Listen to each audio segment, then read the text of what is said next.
우리가 읽은 역대상 6장의 말씀은 레위 제사장들의 계보와 또 그들이 받은 성읍들에 대해서 기록되어 있습니다. 오늘 읽은 이 부분들을 보면 이 족보에도 약간의 구분을 지어서 알려주고 있는 것을 볼 수가 있는데, 전반부 1절에서 15절까지는 레위에서 바벨론 포로 시기까지 레위 지파 중에 아론 계열 대제사장들의 계보를 기록하고 있습니다. 그리고 16절부터 30절까지를 보면 대제사장의 계열이 아닌 레위 지파 전체의 주요 계보를 기록하고 있습니다.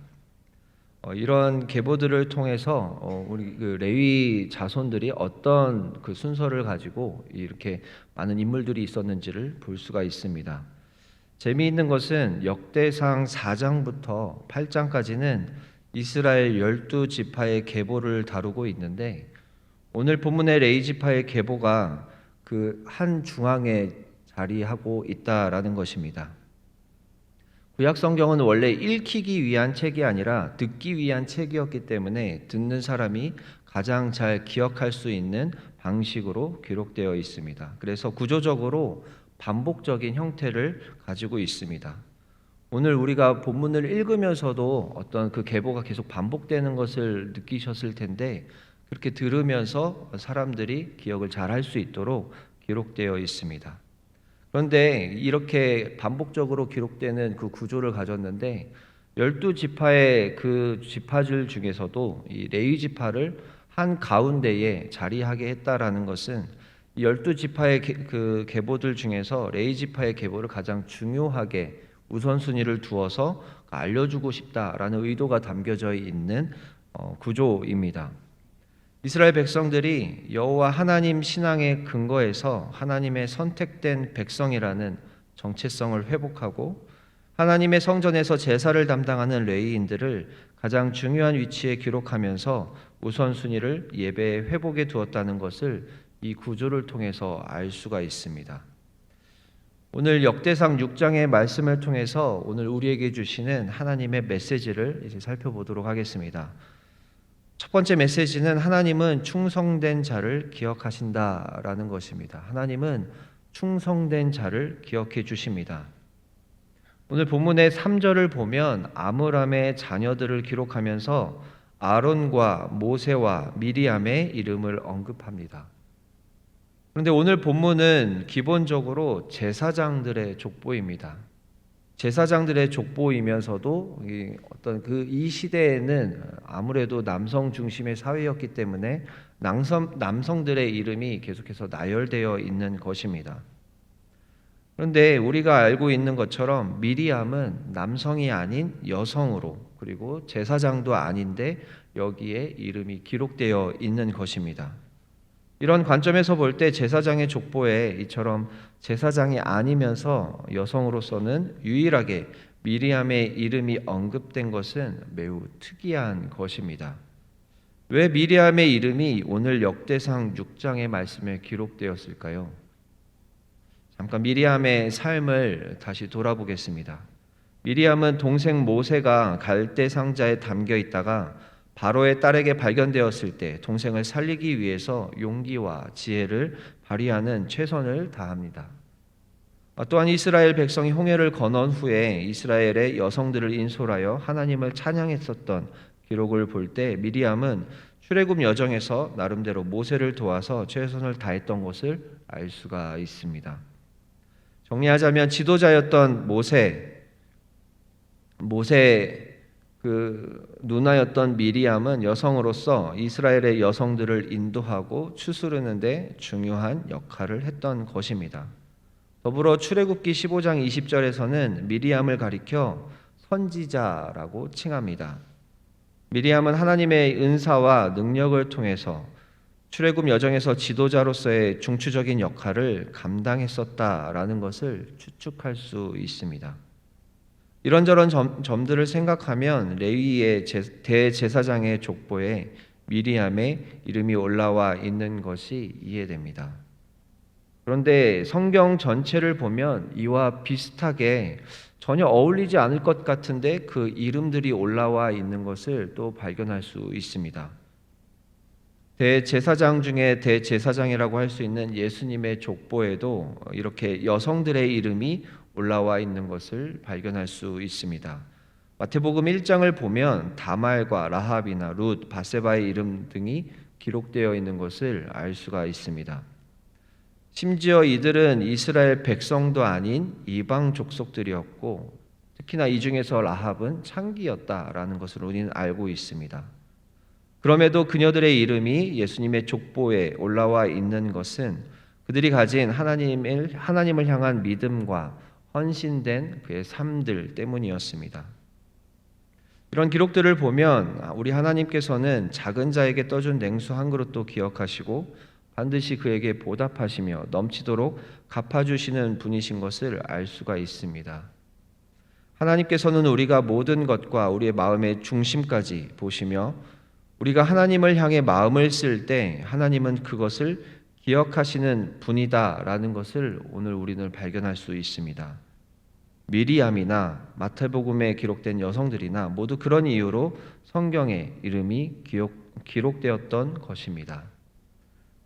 사랑하는 성도 여러분, 하나님께서는 우리의 마음을 보시는 분이십니다.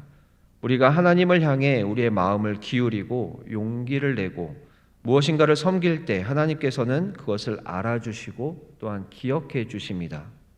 다른 사람들이나 세상이 알아주건 알아주지 않던 간에 흔들리지 않고 오직 현재의 자리에서 하나님을 향한 마음을 계속해서 간직하면서 충성된 마음을 간직하신다면 하나님께서는 그 이름을 기억하시고 또 하나님의 생명책에 여러분들의 이름을 기록해 놓으실 것입니다. 모두 여러분들의 이름이 하나님의 생명책에 기록되시기를 축원합니다.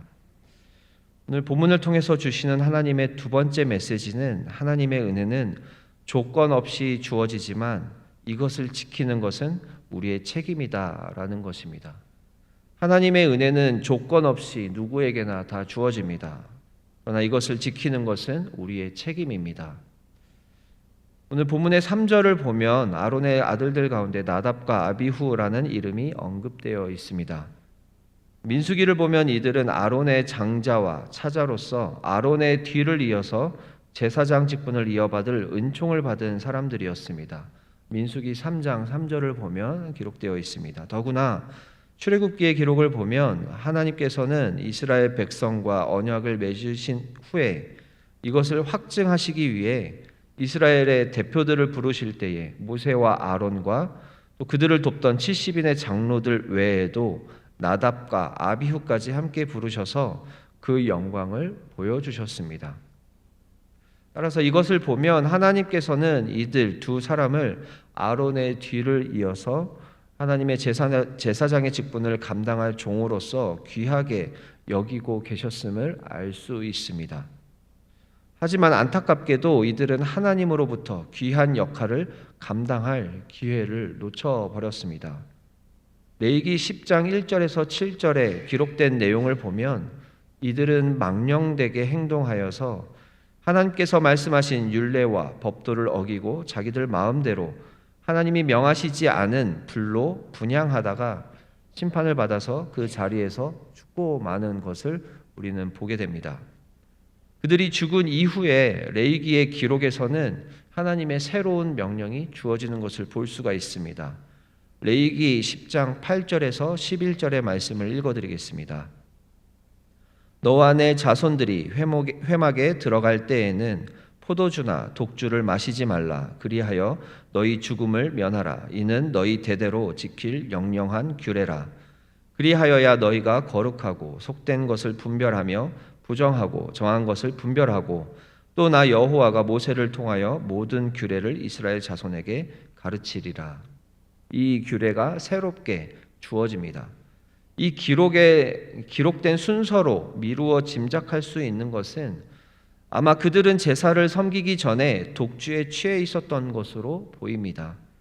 이것을 보면 하나님께서 맡겨주신 어떤 역할을 감당함에 있어서 평소의 몸가짐에 더욱 조심하고 삼가야 함을 알 수가 있습니다. 그들은 하나님으로부터 넘치는 은혜와 축복을 받았음에도 불구하고 그것을 대수롭지 않게 여기고 망령되게 행동함으로써 받은 은혜는 물론 목숨까지 잃고 마는 모습을 우리가 볼 수가 있습니다. 성경을 보면 이렇게 어리석음을 범하는 사람들이 많은 것을 많이 발견하게 됩니다.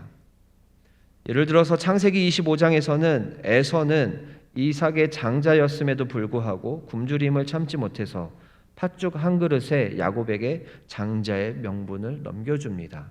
신중하지 못한 한 태도가 그의 평생을 좌지우지하는 것입니다. 창세기 35장에서는 야곱의 장자 르우벤 역시 한때의 욕망을 이기지 못해서 실수함으로써 그의 장자권을 상실합니다. 사무엘상 2장에서는 엘리 제사장의 두 아들 홈니와 비느하스 역시 성전에서 수종드는 여인들을 희롱하고 성전 제물을 마음대로 취하는 불량한 행동을 거듭하다가 마침내 하나님의 두려운 심판을 받게 되기도 합니다. 누구보다도 예수님의 제자였던 가룟 유다는 메시아이셨던 예수님께 제자와 사도로 부르심을 받았지만 오히려 예수님을 배신함으로써 가장 비참한 모습으로 최후를 맞이합니다. 이들은 한결같은 공통점이 있습니다.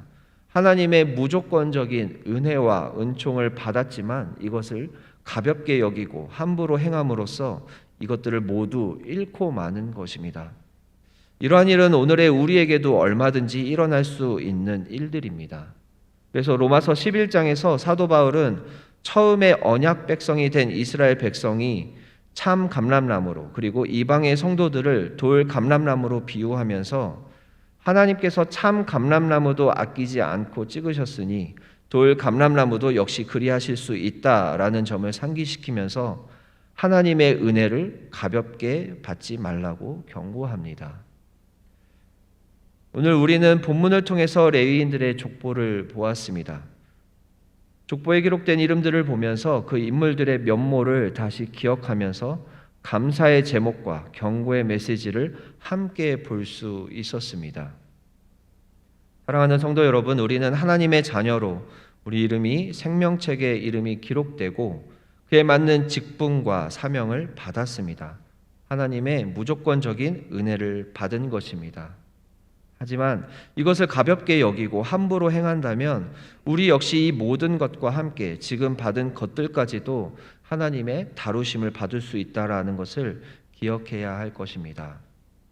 늘 두렵고 떨리는 마음으로 받은 은혜와 직분과 사명을 감당하면서 더 풍성한 열매로 하나님의 사랑을 누리는 여러분들이 되시기를 축원합니다. 함께 기도하시겠습니다.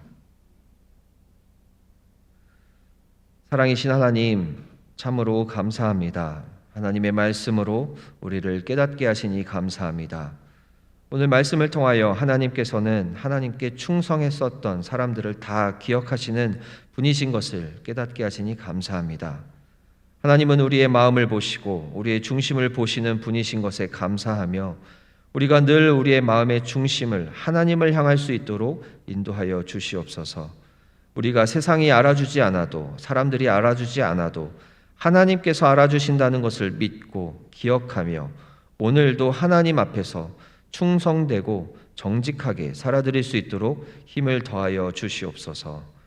또한 하나님께서 우리에게 조건 없이 많은 은혜와 은총을 주시고 감당할 역할과 사명을 주셨음을 기억합니다. 우리가 하나님께 받은 사명을 잊지 않고 늘 성실하게 하나님의 맡겨주신 역할들을 잘 감당할 수 있도록 인도하여 주시옵소서. 혹여 우리가 실수할 때라도 깨닫게 하셔서 바로 하나님의 길로 돌이킬 수 있도록 인도하여 주시옵소서. 하나님께서 모든 사건과 역사의 주관자 되어 주신다는 것을 우리가 신뢰하고 하나님께서 우리에게 가장 좋은 것을 주시는 분이며 우리의 삶을 가장 최선의 길로 인도해 주시는 분이신 것을 믿고 나아가기를 원합니다. 하나님, 날마다 우리에게 믿음을 더하여 주셔서 하나님을 신뢰하고 지켜 보호하시는 하나님 품 안에서 평안과 안정을 누릴 수 있도록 인도하여 주시옵소서. 우리 주님의 권속들 가운데에 여러 가지 문제를 안고 씨름하고 있는 성도들이 있습니다. 하나님, 그 모든 간절한 기도의 제목들을 들어주시옵소서. 건강의 문제, 재정의 문제, 관계의 문제, 가정의 문제들이 있지만 하나님께서 역사해 주셔서 하나님의 살아계시고 역사하심을 경험하게 하여 주시옵소서. 또한 하나님께 돌아와야 하는 영혼들이 있다면 하나님께서 속히 돌아오게 인도하여 주시옵소서. 오늘 하루의 삶을 하나님께 맡겨드립니다. 사랑이신 예수 그리스도의 이름으로 기도드립니다. 아멘.